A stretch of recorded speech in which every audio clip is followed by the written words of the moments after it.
And then this was really the key moment for me in getting this project sold. I stumbled upon an insurance case in Akron, Ohio, in which Firestone, it involved Firestone trying to recoup losses for what had happened on the plantation during the Civil War.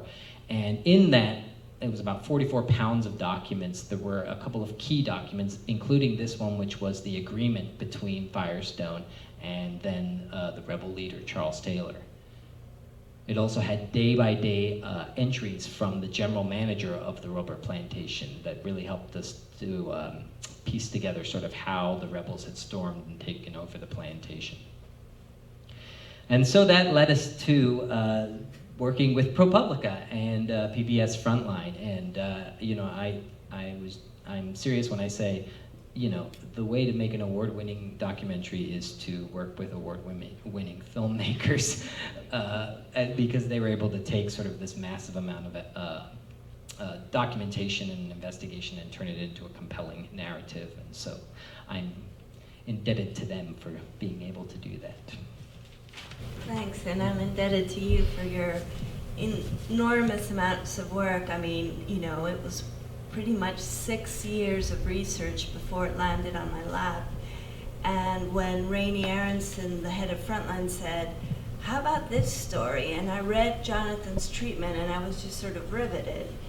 I don't think you had quite found the focus, but it was incredible to me that it was literally the story about a group of executives from Akron, Ohio, stuck in a rubber plantation in Africa in the middle of a civil war, with an army of child soldiers, a lunatic called Charles Taylor, and of course you've got the makings of a brilliant narrative.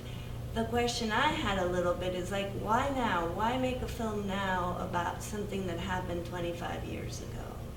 And I actually really struggled with that question, because I feel like you could pick on many corporations that are stuck in, Africa or Malaysia or Latin America doing pretty awful things. And then I thought about it a bit harder and I said, no, this is something that stands the test of time. This is a story that that's really a parable about business and war. And so then the question was, how do you make a film with 40 pounds of documents? You don't have any characters, you haven't convinced anybody to go on camera, you're not sure you're going to get access to the plantation, you don't know what executive's going to talk to you.